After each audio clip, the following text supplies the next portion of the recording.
Баршаңызға қайырлы күн, каналыма қош келдіңіздер. Бүгін сіздермен қыс мезгіліне арналған көкөністерді қатырудың өте оңай әдісімен бөлісетін боламын. Және қысқа арнап қалай сақтау керектігін, және де қандай көкөністерді қалай кесіп, қалай реттеу керектігін толық видео барысында түсіндіретін боламын. Сол себепті видеоның соңына дейін көріңіздер. Ең алдымен көкөністерімізді жуып тазалап, осылай кептіріп алатын боламыз. Ол кез келген көкөніс түрі болуы мүмкін. Баялды, кәді немесе осындай қызанақ, болгар бұрыштары, кез келген болгар бұрыштары жарай береді. Менде бүгін осындай қызыл болгар бұрышы мен қызанақ қана болады. Егер сізде үйде көпшілік адам болса, кәдіні және баялдыны жақсы көретін адамдар болса, оларды қатырып жасап қойсаңыз болады.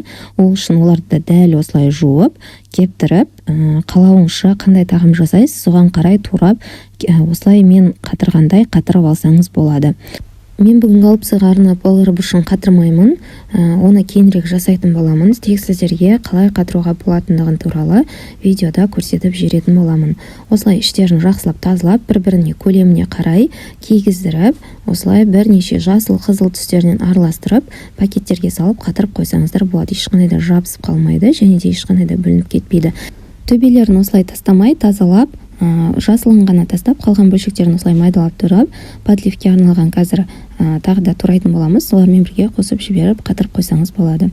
Енді қалған болгар бұрыштарында іштерін жақсылап тазалап, осылай өзіңізге ұнайтын көлемде қандай тағам жасайсыз, соған қарай кесіп алсаңыз болады. Голубцаға арнап осылай қатыратын болсаңыз, ешқандай да бүлініп кетеді деп уайымдамаңыздар.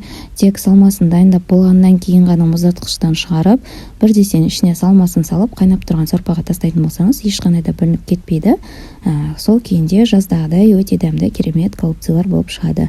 Мен бүгін оған арнап жасамаймын, сол себепті осылай лағманға және де қайнатпа сорпа көп жасайтын болғандықтан соған арнайы қылып турайтын боламын. Ал сіз өзіңіз көбінесе қандай тағам пісіресіз және қандай тағамдарға қосасыз, қандай көлемде турайсыз, дәл солай турап қатырып қойсаңыз болады.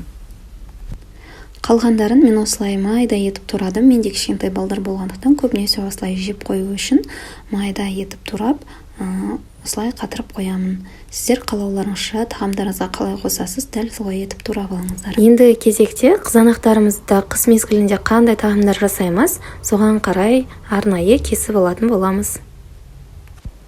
Біздің үйде көбінесе пицца тағамын жақсы көреді, сол себепті бүгін пиццаға арнайы етіп, осылай дөңгелектеп турап аламын. Қандай көкөністі қатырсаңыз да, кез келген көкөністі алдын ала шығарып қоюға болмайды.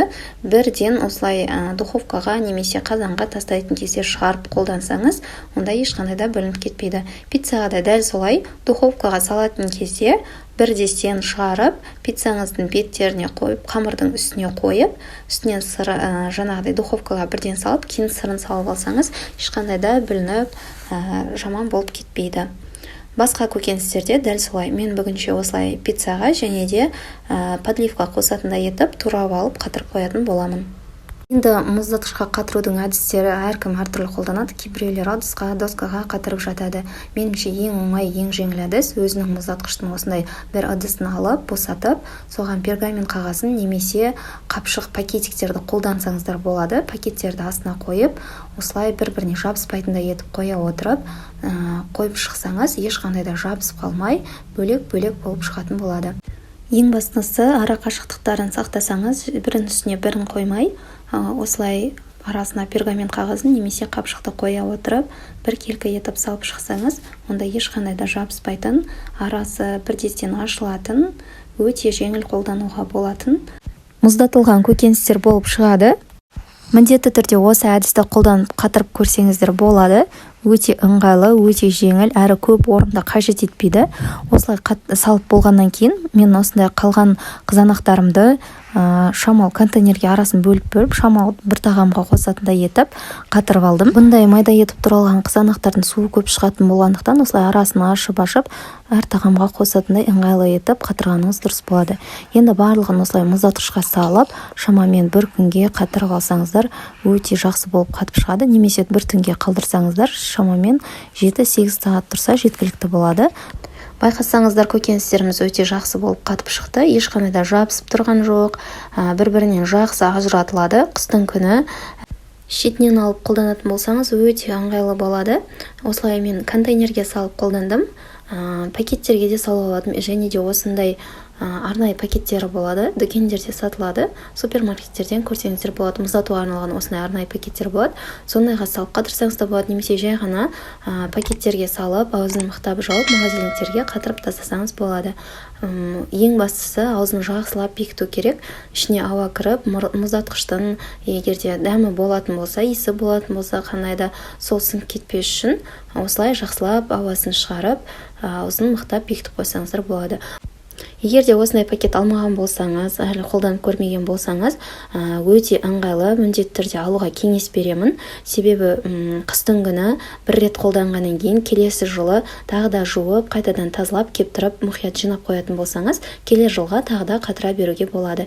Ешқандай да тесігі, жыртығы болмаса, қайтадан аузын мықтап бекітіп, келесі жылға да сақтай берсеңіз болады. Мен қатарынан 3-ші жыл қолданып жатырмын. Ешқандай да жыртылып қалмады, ешқандай да тесіліп қалмады. Өте мықтап аузын жақсылап бекітсеңіз болғаны, өте ыңғайлы зат. Барлықтарыңызға алуға кеңес беремін. Қалған қызанақтарды осылай қатыра салған болатын, контейнерге бөліп, бұны сорпа тағамдарына, қайнап тұрған сорпаға тастап, немесе подливке қосып жіберсеңіздер болады. Осымен біздің мұздатылған көкөністеріміз дайын. Кез келген көкөністеріңізді осылай қыс мезгіліне дайындап алыңыздар. Әрі бағасы да қолжетімді болады, әрі жаздық нағыз піскен жаз мезгіліндегі таза табиғи өнімдерден қолданыңыздар. Егер де видео ұнаса, сіздер үшін пайдалы болса, жақындарыңызбен бөлісіп, каналыма жазылып, комментарий қалдырып, қолдап кетулеріңізді сұраймын. Сіздермен болған арайлым, баршаңызға рахмет.